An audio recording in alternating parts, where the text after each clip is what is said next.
And now, as promised, that India Today special, we are going to get you details of what is the biggest ever crackdown on India's most wanted terrorist, Dawood Ibrahim. The UAE has seized hotels and Benami assets worth 15,000 crores. The massive action to cripple Dawood comes soon after the Modi government sent a dossier listing the company's black empire.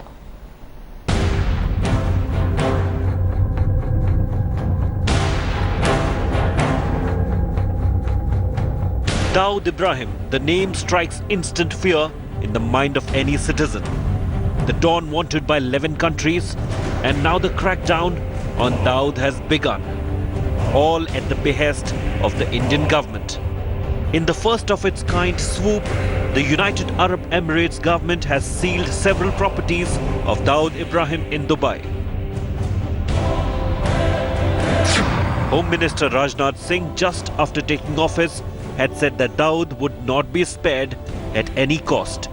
And the UAE government's move appears to be just the beginning of the Modi government's plan to nab Dawood. This is the biggest action yet against the business interest of Dawood Ibrahim. Properties worth a whopping 15,000 crore rupees have been sealed. This includes Benami property worth crores of rupees. Hotels and shares in top companies have also been sealed. In the bid to nab India's most wanted man, Dawood Ibrahim, the National Security Advisor Ajit Doval had appealed to the UAE government. The Indian government had presented a dossier on Dawood to its UAE counterparts. Murmurs of Dawood's grand plan of returning to India are also growing louder.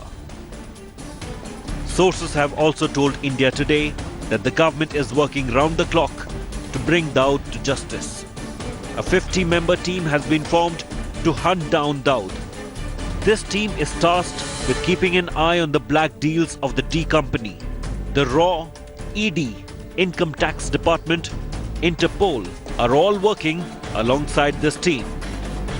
After the biggest crackdown on the underworld Don's business properties, is it finally game over for Dawood Ibrahim?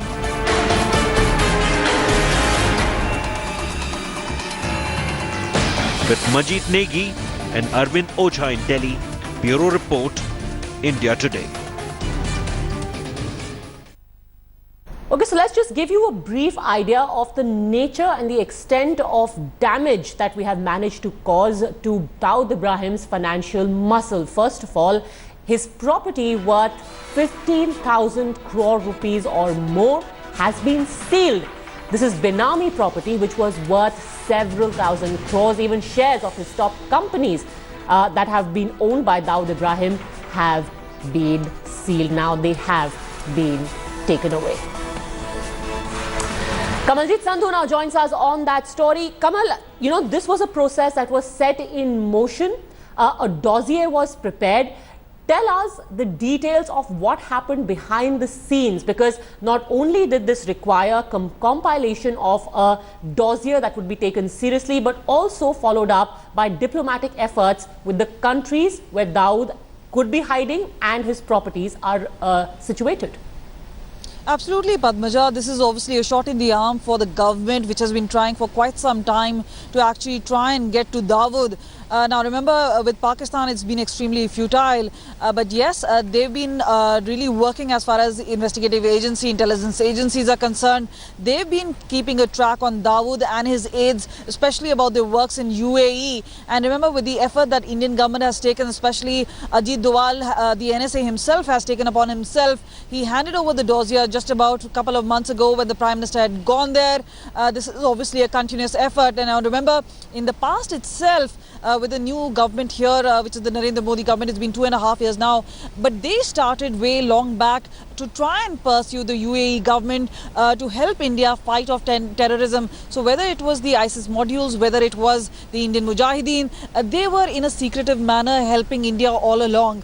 But now specifically when it comes to Dawood, they have actually managed to crack down on his properties. Remember, Dawood's own brother has business, and obviously we've been told a vast expanse of business business amounting to 15,000 crore rupees.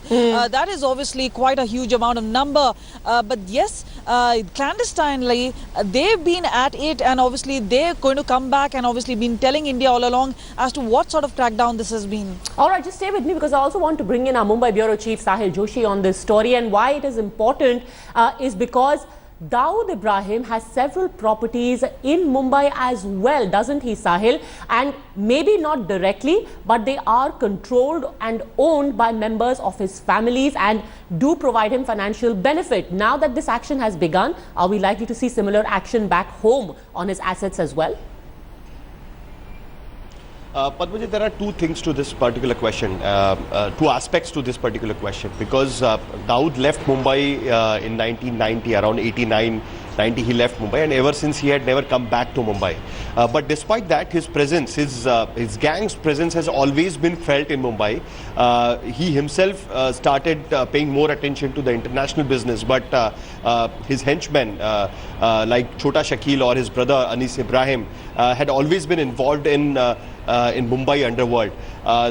They were largely, first they were involved in the film industry, and after that it's basically the extortion racket they ran in Mumbai. But after that, since the time the Mumbai's real estate boom started and the property prices in Mumbai started raising to sky high, after that the D gang actually turned around and started getting involved in the business of real estate, the construction and the various housing projects. They started having acting like a partners in those particular projects. So what Mumbai police faced a real problem after that, because after 1993 Mumbai blast, many of the properties which were directly on Dawood Ibrahim's name were confiscated. The properties which were on his wife's name were confiscated, and those properties were sold after that. But the properties which were not on his name, where his people were involved in the projects, those properties had to be kept under vigil by the Mumbai police, and Mumbai police has been continuously working on that. Okay. In fact, after that, Dawood actually shifted his business to UAE, and that is where now we can see that the crackdown has started happening. So it is really going to hamper Dawood's international racket on large basis. We have seen so many times in the past the videos in which Dawood Ibrahim either being part of some celebration or some part of the property which his brother or someone close to him has started. So we have seen those videos earlier. So everyone knew that he is part of those companies, businesses. He has shares in those companies, and now the crackdown has started in Dubai as well. So that is something which is really going to be interesting. And Mumbai police's main challenge, as I said, has always been to keep vigil on the people who were in touch with the Dawood gang and were also involved in the real estate business, which was the more money churning and wealth churning business at this point of time in Mumbai. Okay, just stay with me, Sahil and Kamaljeet. I also want to bring in Arasan Singh, former officer of the Research and Analysis Wing. He's with us on the phone line. How badly do you think the seizing of Benami assets of Dawood Ibrahim is going to dent his financial might and his operations? Yeah, I suppose it will hurt him, but I don't think that it is going to, uproot him in any way. I mean, well, it is definitely going to dent him. But I remember one thing, that he is a strategic asset, as far as Pakistan is concerned. And a strategic asset who is very, very critical to the, proxy war in India. And his proxies extends to, white-collar people in India, in politics, in Bollywood, and in other arenas, including your cricket betting syndicate. So to that extent, this man is strategically extremely important to Pakistan, and as long as he delivers, they will keep him alive. And mark my words, once he's outlived his utility, I'm sure he will be eliminated by these same fellows. Okay. Well, that is what is how the proxies are treated. Okay, so you think this is going to be nothing more than a pinprick to him, because ultimately most of his funding and his well-being is taken care of by the ISI, the deep state, as it were, in Pakistan? No. I'm not saying that it is network will not be hit. Definitely. I mean, we must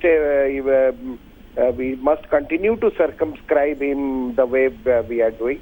But it is if you think that his entire umpire is going to be wound up, that's not the case, I think. All right. Thank you very much, Mr. Singh, for joining us. Let's cut straight across to the annual briefing by the MOS, MEA, MJ Akbar. We have to deal with them. We deal with them with eyes open. We don't deal with them with minds closed. And in that respect, I think talk of inflammation doesn't necessarily help. We hope that Pakistan will see the path of reason. We hope that Pakistan's friends will persuade it to see the path of reason. Right? But we have always believed that the way forward is through peaceful dialogue. Let there be peace, there will be a dialogue. Tom. It is, I say this with all respect, I say this with all deference and respect. It isn't that we have not done anything. We have done a great deal, as much as is possible. It is not easy to find solutions in the fog of such a complicated war. It is not easy to even find specific locations. But it needs to be said and perhaps reiterated that long before Father Tom went into this battle zone or into this war zone, we specifically advised him, our mission specifically advised him not to go there. Not to go there. However, he took his own decision. But ever since we got news of his becoming a captive, we have done everything possible. We have engaged with the relevant neighboring powers at all levels, at the diplomatic level, of course, but also at the level of agencies. We have in our ministry formed a core group led by Secretary ER, which is monitoring this on a continuous basis. There are many complications and issues involved in this. In fact, we are even reluctant because the question was asked. Therefore, I think we cannot but answer it. But we are reluctant to discuss this, and certainly Father Tom is not in a position to know all that we have done, nor can he be expected to be in that position. But we will strive and do. Let me just tell you that the bar on this problem and the bar on this issue has been set by the Sushma ji herself.